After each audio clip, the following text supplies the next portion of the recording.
전 세계 방산 시장에 사상 최악의 대참사가 터졌습니다.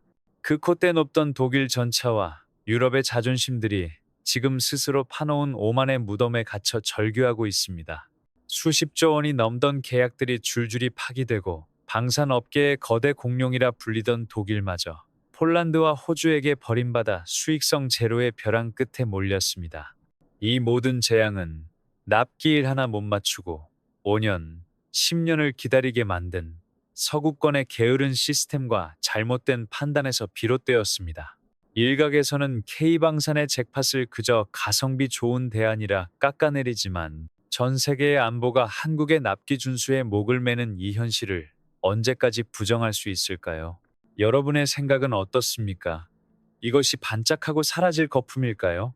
아니면 새로운 세계 표준이 될까요? 여러분의 뜨거운 분석을 지금 바로 댓글로 남겨주세요. 반갑습니다. 부의 알고리즘입니다. 겉으로 보면 단순한 무기 수출처럼 보이지만 오늘 제가 말씀드릴 건 그 뒤에 숨겨진 한국 방산의 소름 돋는 속도 혁명과 결정적 신호들입니다. 오랫동안 우리는 무기하면 미국, 전차하면 독일이라는 공식을 절대적인 진리처럼 믿어왔습니다. 뉴스에서는 서구권 방산 기업들의 기술력이 여전히 세계 최고이며 그들의 시스템은 견고하다고 말합니다. 하지만 그 화려한 명성 뒤에 숨겨진 불길한 진실을 직시해야 합니다. 바로 납기 불능과 생산 라인 붕괴라는 치명적인 현실입니다. 이것은 단순한 배송 지연이 아닙니다. 국가 안보가 벼랑 끝에 몰린 절체절명의 순간에 돈을 줘도 물건을 받지 못하는 공급망의 마비를 의미합니다. 폴란드가 한국에 손을 내민 것은 단순한 선택이 아니었습니다. 독일에게 전차를 주문하면 3년, 아니 5년이 걸린다는 통보를 받았기 때문입니다.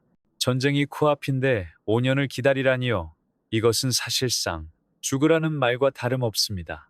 반면 한국은 계약 체결 3개월 만에 K 전차와 K9 자주포를 현지에 배송했습니다.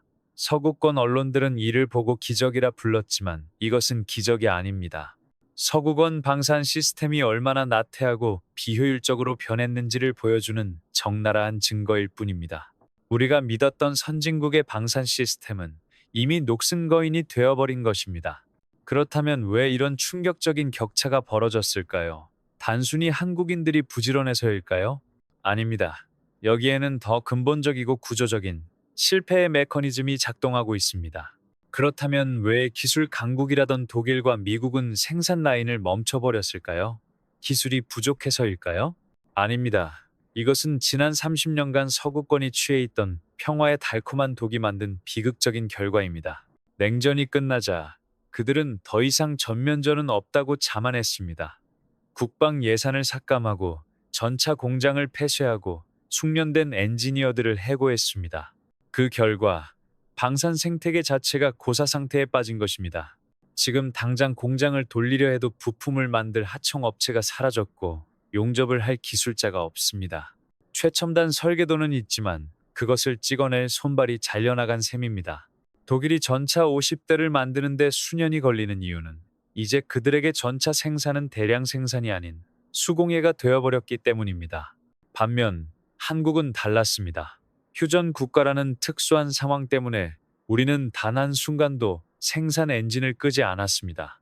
북한이라는 실존적 위협 덕분에 매년 꾸준히 전차와 포를 찍어내야 했고 이것이 규모의 경제를 완성했습니다. 서구권이 평화에 취해 공장 문을 닫을 때 한국은 끊임없이 생산 라인을 돌리며 오류를 수정하고 속도를 높였습니다. 그 결과 세계에서 유일하게 나토 규격의 최첨단 무기를 즉시 대량으로 공급할 수 있는 거대한 병기고가 된 것입니다. 하지만 서구권 리더들이라고 바보는 아닐 텐데 왜 이 지경이 될 때까지 손을 놓고 있었을까요? 여기에는 그들의 정치적 야망과 얽힌 더 추악하고 오만한 계산이 숨어 있습니다. 놀랍게도 서구권의 엘리트 정치인들은 이 상황을 위기라고 인정하지 않았습니다. 그들은 방위 산업을 죄악 산업이라 부르며 의도적으로 파괴했습니다. 지난 20년간 유럽을 지배한 것은 친환경과 복지라는 달콤한 슬로건뿐이었습니다. 표를 얻기 위해 그들은 더러운 매연을 뿜어내는 전차 공장은 필요 없다고 외쳤고 은행들은 방산 기업의 대출을 끊어버렸습니다. 그들의 오만함은 여기서 끝이 아니었습니다. 그들은 설계는 우리가 하고 생산은 하청이 한다는 귀족적인 착각에 빠져 있었습니다.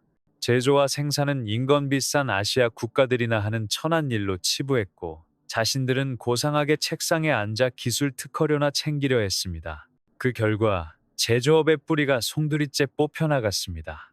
이것은 단순한 실수가 아닙니다. 국가의 생존보다 당장의 정치적 올바름과 지지율을 우선시한 리더들의 탐욕이 만든 인재입니다.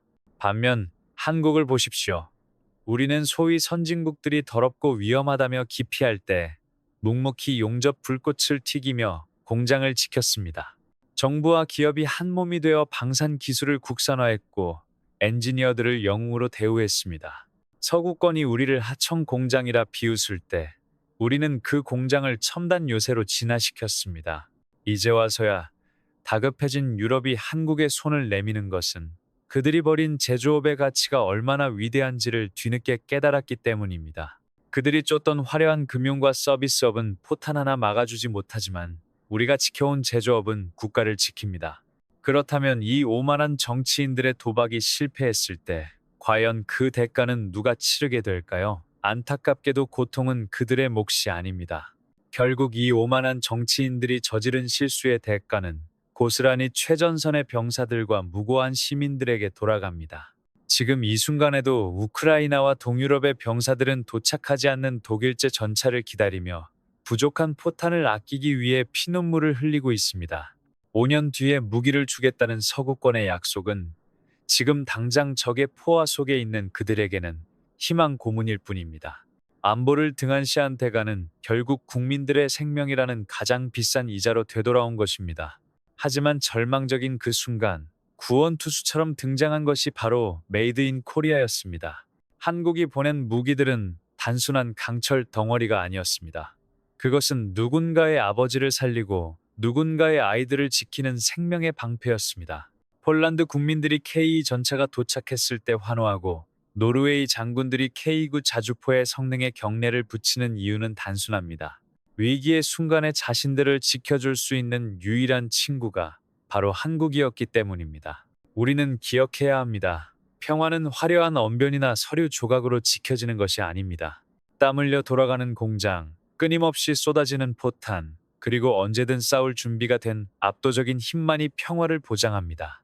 서구권이 그 평범한 진리를 잊고 잠들었을 때 대한민국은 깨어 있었습니다. 그리고 이제 우리가 만든 그 힘이 전 세계의 자유를 지키는 가장 강력한 보루가 되었습니다. 그렇다면 이제 우리는 어떤 선택을 해야 할까요? 물론 지난 100년간 서구권이 이룩한 기술적 성취를 완전히 부정할 수는 없습니다. 그들은 여전히 세계 최고의 설계도와 원천 기술을 보유하고 있으며 나토 규격이라는 거대한 표준을 만들었습니다.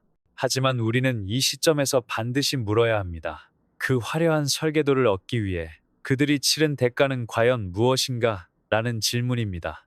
그 대가는 너무나 가혹했습니다. 바로 제조업의 공동화와 안보 불감증입니다. 금융이익을 쫓느라 공장을 헐값에 팔아넘긴 결과 그들은 스스로를 지킬 칼과 방패를 잃어버렸습니다. 이것은 단순한 산업의 변화가 아닙니다. 국가의 생존을 담보로 한 위험한 도박이었습니다. 그리고 그 도박의 청구서는 지금 안보 공백이라는 막대한 이자가 붙어 그들의 목을 조르고 있습니다. 이제 서구권 방산 시장은 기로에 서 있습니다. 지금이라도 10년, 20년이 걸리더라도 잃어버린 공장을 다시 짓고 시스템을 개혁할 것인가? 아니면 자존심을 버리고 한국과의 협력을 통해 생존을 도모할 것인가? 하지만 안타깝게도 그들에게는 시간이 없습니다. 당장 내일 전쟁이 터질지도 모르는 상황에서 그들이 선택할 수 있는 유일하고도 현실적인 생명줄은 바로 대한민국뿐입니다. 하지만 이것은 남의 나라 이야기만은 아닙니다. 독일과 미국의 몰락은 지금 우리에게도 거대한 경종을 울리고 있습니다. 만약 우리도 경제가 좀 성장했다고 제조업을 천시하고 땀 흘려 일하는 가치를 잊어버린다면 대한민국 또한 언제든 제2의 독일처럼 무너질 수 있습니다. 서구권의 실패를 타산지석으로 삼아 우리는 끝까지 우리의 엔진을 꺼뜨리지 말아야 합니다. 그것이 이 냉혹한 국제사회에서 우리가 살아남을 수 있는 유일한 길입니다. 평화는 국어라는 것이 아니라 압도적인 힘으로 지키는 것입니다. 대한민국 방위 산업의 건승을 기원합니다. 오늘 영상이 유익하셨다면 부의 알고리즘과 함께 흔들리는 세계 경제의 진실을 계속 추적해 주십시오. 구독과 좋아요는 영상 제작에 큰 힘이 됩니다.